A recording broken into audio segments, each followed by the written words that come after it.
Thank you, Jesus.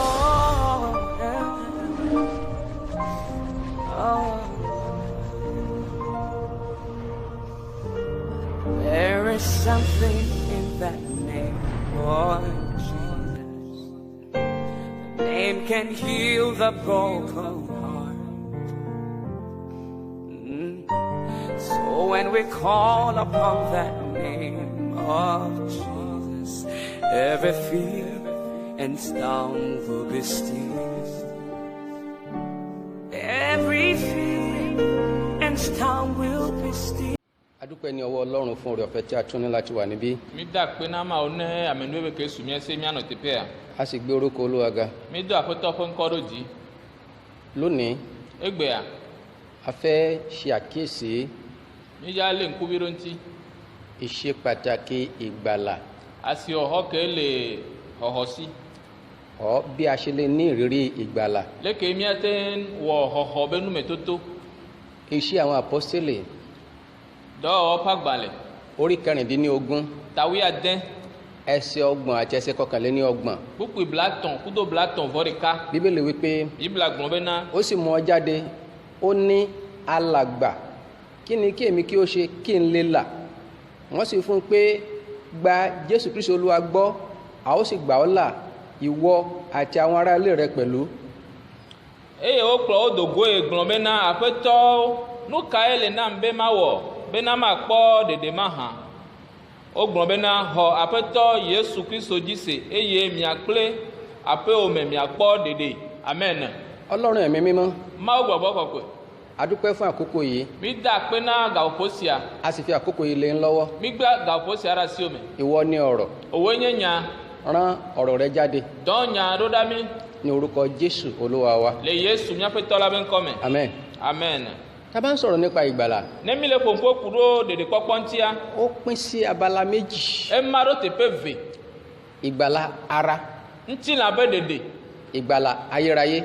Ɖeɖe mavɔ. Tí a bá ń sọ̀rọ̀ nípa ìgbàlà ti ara, Ne mi le ƒoƒo ku ɖo ŋutilã be ɖeɖe ŋutia, ìyẹn ò ní ṣe nípa bóyá mo nílò ìrànlọ́wọ́ kan ní kíákíá. eya ku ɖo ŋuti bena mu hiã kpekpewo ɖe kaba. Ẹnìkan sì dé, Eya ame ɖe va. ó dìde bí ìrànlọ́wọ́ fún mi. Ebe tsi te kpoa ekpe ɖo ŋutinye. Tàbí ẹnìkan wà nínú àìsàn, Alo ame ɖe le dɔléle me. ẹnìkan sì wá, Eya ame ɖe va. ó jẹ́ olùrànlọ́wọ́ fún láti gbé dìde nínú àìsàn yẹn. Enye kpeɖeŋutɔ ne bena ne ya ɖe le dɔléle wɔn me. Àpẹẹrẹ eléyìí báyìí, Eya be kpɔ ɖe wɔn. tí a bá wo ìwé àwọn ọba kejì, Ne mi kpɔ fia wobe agbalẽ velia me. orí 20, Etabla ve. tí a bá wo láti ẹsẹ̀ kìíní sí ẹsẹ̀ kẹfà, Ne mi kpɔ kpukpugba ya delia dzia. a ó rí bí ọba Ẹsikáyà bó ṣe rí ìgbàlà Miakpɔ leke efia sekea ekpɔ xɔxɔ lórí àìsàn tó ń yọ lẹ́nu. le dɔléle kele ɖe fu nea me. Ìyẹn nìkan kọ́, Miewɔ ɖeɖe kpo. tá a bá ń sọ̀rọ̀ nípa ìgbàlà ti ara, Ne mi le ƒoƒo ku ɖo ŋutilã be ɖeɖe ŋutia. tí ẹ̀ bá wà nínú ipò àìníkan Ne ame le hiã ɖe me. tó sì rí ẹnìkan tó dìde láti ràn án lọ́wọ́, Ye be kpɔ ame ɖe tite be yakpe ɖo ŋuti. tí àìníyàn sì kúrò nínú ayé rẹ̀. Eye hiã dzo le ebe agbe mea. Àpẹẹrẹ eléyìí báyìí, Eya be dzesi. tí a bá wo ìwé Sámúẹ́lì kínní, Ne mi kpɔ Samuel be agbalẽ gbã. orí kínní, Eta gbã. tí a bá wo ẹsẹ̀ 12 sí ẹsẹ̀ 17 Ne mi kpɔ kpukpuwo eve yi wu andre. àti ẹsẹ̀ 19 sí ẹsẹ̀ 20, Kpukpuwo andre yi blave. Hánà ṣaláìní ọmọ, Ana hiã tui le vi ba kpadzi. ó sì ń jẹ́ ìnira àti ìdààmú fún un. Ete ɖo dzi le ɖe fu nɛ. Ṣùgbọ́n gbà tó gbàdúrà, Wa kebe do gbe ɖa. ó rí ìgbàlà Ekpɔ ɖeɖe. nípa ti ara, To ŋutilã ba kpadzi. ó bí ọmọ. Edzi vi. Ìgbàlà ti ara nìyẹn. Ŋutilã be ɖeɖe mi le gblɔe wa. Bá a bá gbógun ti ayé ènìyàn, Ne bo tite axɔ ɖe ame ɖe ba gbe ŋutia. tí Ọlọ́run bá gbé olùrànlọ́wọ́ kan dìde fún ènìyàn Ne Mawu tso kpe ɖo nene ba me ŋutia. láti gba ẹni sílẹ̀ ní ọwọ́ ogun yẹn, Bena ne axɔ amea le aʋasi mea. ìgbàlà ti ara nìyẹn. Ŋutilã be ɖeɖe wa. Ṣùgbọ́n ìgbàlà tí a fẹ́ mẹ́nubà yìí, Wa ɖeɖe kebe nya mi be miagblɔ ya. ó ní í ṣe pẹ̀lú ìgbàlà ayérayé, Eku ɖo agbemavɔ be ɖeɖe ŋuti. ìgbàlà tó ní í ṣe pẹ̀lú ìgbàgbọ́ nínú Kristi Jésù Kristi Olúwa nìkan ṣoṣo, Ɖeɖe ke be xɔse ku ɖo Yesu Kristo ɖeka ŋuti. ìgbàlà tó jẹ́ pé kò sí ibòmíràn tí a lè ti rí bí kò ṣe nínú Jésù Kristi olùgbàlà. Ɖeɖe ke be na mi ma kpɔe le afi bubu o ne mu nyi Yesu ɖeka me kpo. Èyí ni ìgbàlà tó jẹ́ pé nígbà tí a bá kúrò nínú ayé yìí, Eye enyi ɖeɖe be ne mi dzo le yihe sia mea. now a ó ní ìrètí ayérayé pẹ̀lú Jésù Kristi Olúwa wa. Mo kọ́kọ́ la nọ mi asiwe mi anu agbemavɔ me kple Yesu Kristo. Tá a bá ń sọ̀rọ̀ lórí ìgbàlà ayérayé yìí. Ne mi le ƒoƒo ku ɖo dedemavɔ ŋutia. Kì í kàn ṣe nǹkan tí ẹ kàn lè he lójú ọ̀nà. Mu nyi ŋɖe ke ame la fɔ le modzi nene o. Àwọn ìgbésẹ̀ kan wà fún un. Afɔdedewo le ne. Tí ènìyàn bá fẹ́ ní ìgbàlà tí a ń sọ̀rọ̀ nípa rẹ̀ yìí. Ne ame dzi be na yawɔ numetoto ku ɖo dedekpɔkpɔ ya ŋuti. Ẹnìkan wà tó ti ṣe ètò ìgbàlà yìí. Ame ɖe ke wɔ ɖoɖo ku ɖo leke be dede ya ŋuti vɔ. Ẹni náà sì ni Jésù Kristi Olúwa wa. Ame wa ɖeka koe nye Yesu Kristo aƒetɔ la. Jésù Kristi Olúwa wa. Yesu Kristo aƒetɔ la. Òun ni ẹni náà tó yẹ pé ó ti ṣe ètò ìgbàlà yìí sílẹ̀. Eye nye ame ke wɔ dede ƒe ɖoɖo ya sɔ da ɖe. Nípa ẹ̀jẹ̀ rẹ̀. To ebe ʋu la dzi. Ní orí igi àgbélébùú. Le atisoga dzi. Ẹ wá jẹ́ ká bẹ̀rẹ̀ sí máa ṣàkíyèsí. Míanɔ lé ŋkumi ɖe ŋuti. Bí a bá fẹ́ ní ìgbàlà yìí. Ne mi dzi be míakpɔ dedea. Tí a bá fẹ́ délé sinmi. Ne mi dzi be na míaɖo aƒe agbɔ̃ ɖe mea. Délé sinmi tí mò ń sọ yìí. Ada aƒe agbɔ̃ ɖe me ke le gblɔ ya. Mi ò sọ̀rọ̀ nípa àárẹ̀ ara kéèyàn délé kọ́kàn wá relax. Nye mi le gblɔ be na ɖe ŋuti la ametɔ na ame ɖo ahome kɔa ne ba kpɔ vovo. Ṣùgbọ́n mò ń sọ̀rọ̀ nípa wípé. Vɔ mi le gblɔ be na. Nígbà tí ènìyàn bá kúrò nínú ayé tí a wà yìí. Ne ame dzo la gbe ame vɔa. Tí ènìyàn lọ sí ilé ayérayé. Ye ame yi agbemavɔ mea. Ẹni tó bá ti ní ìgbàlà nínú ayé tí a wà yìí. Ame ke kpɔ dede le xixe ya mea. Irú ẹni bẹ́ẹ̀ yóò ní oore ọ̀fẹ́ àti délé sinmi. Nenema me ame kpɔkpɔ ame nuweve aso esi bena ne ya ɖo aƒe ne ya gbɔ̃ ɖe me. Ẹ má jẹ́ àgbàgbé. Migba na míaŋlɔ be o. Nínú ìwé ìrere ti Jòhánù. Le Yohanes ƒe agbalẽ mea. Ìfẹ́ tí Jésù Kristi Olúwa ní sí wa. Lɔlɔ ke Yesu Kristo ɖo na mi. Ó ní èmi ń lọ. Ebe nye ame yina. Láti lọ pèsè àyè sílẹ̀. Be ma dzra teƒe ɖo ɖi na mi. Pé níbi tí mo bá wà. Be teƒe yi ke me lia. Kí ẹ̀yin náà kẹ́ ẹ lè wà níbẹ̀. Miawo hã mianɔ teƒea. Àwọn tó bá ti ní ìdánilójú ìgbàlà yẹn nínú ayé yìí. Ame ke kakaɖodzi suasi le dedekpɔkpɔ me le anyigba ya dzia. Àwọn náà ni wọ́n ní oore ọ̀fẹ́ láti wà pẹ̀lú Kristi nígbà tí wọ́n bá kúrò nínú ayé yìí. Amewo si ame nuweve asuasi bena woanɔ kple Yesu Kristo no dzo le anyigba ya dzia. Kò sí ohun tí a lè ṣe. Enu bubu mu le ke miate wɔ. Ikú ti ara a ó kú. Ŋutilã be kua ya ele kɔtɛ. Ṣùgbọ́n ikú ti ẹ̀mí. Gbɔgbɔme be kua. Fún àwọn tó bá ti gba Kristi gbọ́. N'ame ke wò xɔ Kristo dzi se. Tí ìgbàlà wọn ti dájú. Ne kakaɖodzi suasi ne woaƒe xɔxɔ. Wọn ò ní kú ikú ayérayé mọ́. O ma ku velia o. Àwọn ni wọn ò ní oore ọ̀fẹ́ ìgbàlà pẹ̀lú Jésù Kristi olùgbàlà. Àwọn ye xɔxɔ ƒe ame nuweve la suasi kple Yesu Kristo. Hallelujah. Hallelujah. Hallelujah. Hallelujah. Ògo ni fún orúkọ Olúwa. Wakafu ma woƒe ŋkɔ le dziƒo. Ẹ wá jẹ́ ká bẹ̀rẹ̀ sí ṣàkíyèsí. Mina míalé ŋkuvi ɖo ŋɖe ŋuti. Ọ̀nà tí a lè gbà tá a fi lè ní ìrírí ìgbàlà. Emɔ ke dzi míato awɔ xɔxɔ ƒe numetoto. Ọ̀nà àkọ́kọ́. Emɔ gbã. Onígbàgbọ́ ní láti gbé ìgbé ayé ẹ̀mí mímọ́. Xɔsetɔ ɖo la nɔ gbɔgbɔ kɔkɔe ƒe agbe. Ẹ̀mí mímọ́ Ọlọ́run. Mawo ƒe gbɔgbɔ kɔkɔe. Ó gbọ́dọ̀ kọjá nínú ayé ènìyàn. Eɖo la ɖe zɔn le ame ƒe agbe me. Ẹ̀mí mímọ́ Ọlọ́run tó bá kọjá nínú ayé ènìyàn yìí. Ne Mawo ƒe gbɔgbɔ kɔkɔe ɖe to ame ƒe agbe me yia. Òun náà ni yóò fún ènìyàn ní oore ọ̀fẹ́. Eye la na ame nuveve. Láti ní ìgbàlà ti ayérayé. Bena agbemavɔ na su esi. Ẹ já wo Pétérù. Míalé ŋkuvi ɖo Petro ŋuti. Ó jẹ́ onítara. Enye ame ke zo le lãme na. Ṣùgbọ́n oore ọ̀fẹ́ ìgbàlà rẹ̀ nínú Jésù ti dájú. Vɔa eƒe xɔxɔ le Yesu Kristo me ŋkɔ de blibo. Ó ń bá Jésù rìn. Ele zɔ kple Yesu. Ìgbà tí Jésù ń bèrè pé ta làwọn ènìyàn fi mí pè. Ke Yesu le bia be ɖe aleke amewo le yɔ ma. Òun lọ sọ wípé ìwọ ni Jésù Kristi ni ọmọ Ọlọ́run alààyè. Eye gblɔm be wòye yi Yesu Kristo Mawo be vi gbagbe. Jésù Pétérù yìí náà. Petro ya ke. Òun náà lọ sẹ́ Jésù nígbà mẹ́ta. Eye gbenu le Yesu gbɔ ze tɔn. Pétérù yìí náà. Petro ya. Òun náà ló tètè padà sí ibi ìpẹja rẹ̀. Eye trɔ yi lãɖeƒe. Ṣùgbọ́n Vɔa. nígbà tí agbára ẹ̀mí mímọ́ dé. Keye gbɔgbɔ kɔkɔe be nusẽ va. Tó gba agbára ọ̀tun. Ebe xɔ nusẽ yeyea. Tí ẹ̀mí mímọ́ Ọlọ́run wọnú ayé rẹ̀. Ke Mawo ƒe gbɔgbɔ kɔkɔe ge ɖo emea. Ó di ẹ̀dá ọ̀tọ̀. Etrɔ zu ame yeye. Agbára ọ̀tun wọnú ayé rẹ̀. Nusẽ yeye ge ɖo me. Ó ní ìgboyà. Eye dzitri akɔ le si. Ti sọ̀rọ̀ nípa Kristi. Bena ya ƒo nu kple kuɖo Yesu Kristo ŋuti. Kò ní ìbẹ̀rù mọ́.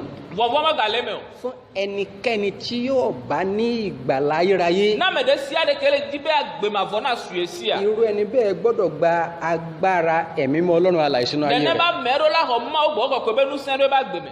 bí ọba ti lè ṣe lè báyìí ne be ten we ya ẹ̀rí wà wípé da se didi le be na yóò ní ìgbàlà ayérayé. agbe mavo hoho mavo la so esi ó ṣe pàtàkì fún ọ o. ele be bere no ọ̀rọ̀ yìí kọjá mo jẹ́ ọmọ ọjọ́ o. enya ya eto nti be na menye ha mavi ọ̀rọ̀ ọmọ ọjọ́ kọ́ là ń bọ́ sọ mo ni nísinsìnyí. ha mavi be nya mi le gblo na o ṣùgbọ́n à ń sọ̀rọ̀ nípa ìgbàlà ayérayé wa mi le pompo kudo de mavo nti nínú Jésù Kristi nìkan ṣoṣo. le Yesu Kristo de ka peme lọ́nà kejì ẹ̀wẹ̀ le mo veli aji ìpẹ́pẹ́ gbọ́dọ̀ bọ́ kúrò lójú ẹni tó bá fẹ́ ní ìgbàlà ayérayé. ameke ji be na agbe mavo na su esi a enu ko we chonku me ne ko we le ku me ne ro la gen a lè fi Paul apostoli ni aten so Paul apostolo ká fi ṣe àpẹẹrẹ eléyìí báyìí ni aso podenu ya nínú iṣẹ́ àwọn apostoli orí ìkẹsàn-án le do ba gba le ta ma si re ke tí a bá wọ láti ẹsẹ̀ kínní ne mi kwa so ku pigba dí ẹsẹ̀ kejìdínlógún ye popu wo yin a ìpẹ́pẹ́ àṣà ó bọ́ kúrò lójú rẹ̀. mi akpo be de ko nu be nu chonu a egele be nkume ìpẹ́pẹ́ òfin ó bọ́ kúrò lójú rẹ̀. ese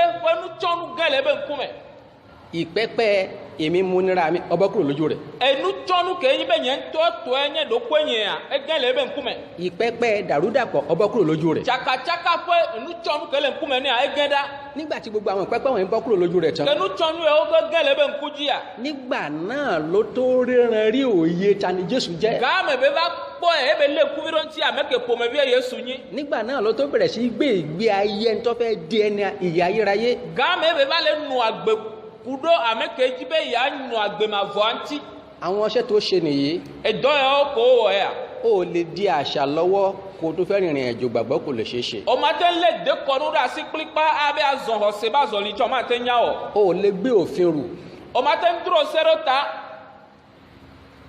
ó tún lè jẹ́ onídàrúdàpọ̀ kó o sì máa retí pé ó jogún ìyà nípẹ̀kun. o ma nya meke chana ka nu obo agbado gbon be na agbe ma vo la su yesi o gbogbo àwọn nǹkan ẹni Paul apọ́sítélì gbé sẹ́yìn enu yawo Paul apostolo so daro megbe nígbà tí ìpẹ́pẹ́ gbogbo wọ̀nyí tó bọ́ kúrò ní ojú rẹ̀ ke tán. enu chonu o gele nkume ne a mo gbàdúrà wípé mo do gbera be na Ọlọ́run nínú àánú rẹ̀ ma o le benu blank papo me yóò fún ọ ní oore ọ̀fẹ́ ana wa menu veve láti lè jókòó be ananyi láti lè ronú abuta me nípa ìgbàlà ti ayérayé. sokudo agbe ma vo nti ìgbàlà ti ara nti la pe dede ya ìgbà díẹ̀ ni na eyi vide pe ṣùgbọ́n ìgbàlà ti ayérayé vo amegbe ma vo to a na ìrètí ìkẹyìn ènìyàn nìyẹn eyi enyi popopo mamle nínú Jésù Kristi nìkan ló sì wà. eyi ale Yesu Kristo de ka peme àwọn àdìmọ́wọ́ wà kan gbọ́dọ̀ kúrò nínú ayé wa edede o kemi le da si orola jo le mi ba gbe me ká tó lè ní oore ọ̀fẹ́ ìyè ayérayé wọ̀nyí. ke ngbo ko agbe ma vo ya pe nu me to la sumia a si gbọ́dọ̀ gba abẹ́ mi mímọ́ Ọlọ́run alààyè kọjá. mi ade zon to gbo ko pe gome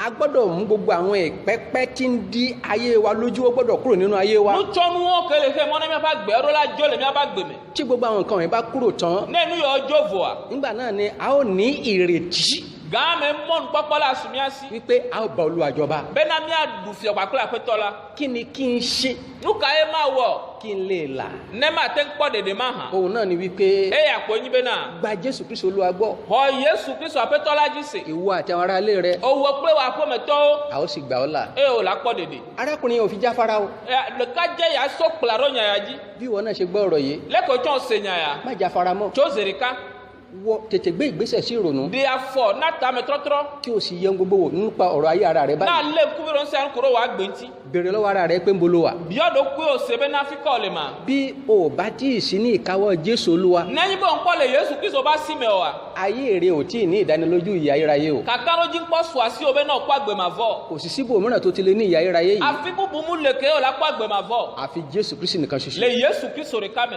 a gbé síwájú rẹ lónìí mi so ro nkume na we gbe láti gbà be na na ho tó bá sì gbà á na ho ya tọkàntọkàn le dibli bo me ẹ̀rí wà wípé la se didi le be na ó délé sinmi. o la du ape agbonde me Olúwa ògo ni fún orúkọ rẹ. apeto wa ka fu nko da ọ̀rọ̀ rẹ ti jáde enya wa dogobo ẹ̀rù ni agbára. e donu senya gbogbo etí tó ti gbọ́ ọ̀rọ̀ yìí e to ke o pata senya ọkàn láti ní àròjinlẹ̀ be na ejiko la so buta me nyi Olúwa fi fún Olúwa o. apeto de be mo na o ní orúkọ Jésù Kristi Olúwa wa. e Yesu mi ade la pe nko me Amen. Thank you, Jesus. Oh, yeah. Oh. There is something in that name, Lord Jesus. The name name can heal the broken heart. So when we call upon that name of Jesus, every fear and tongue will be still. Every fear and tongue will be still.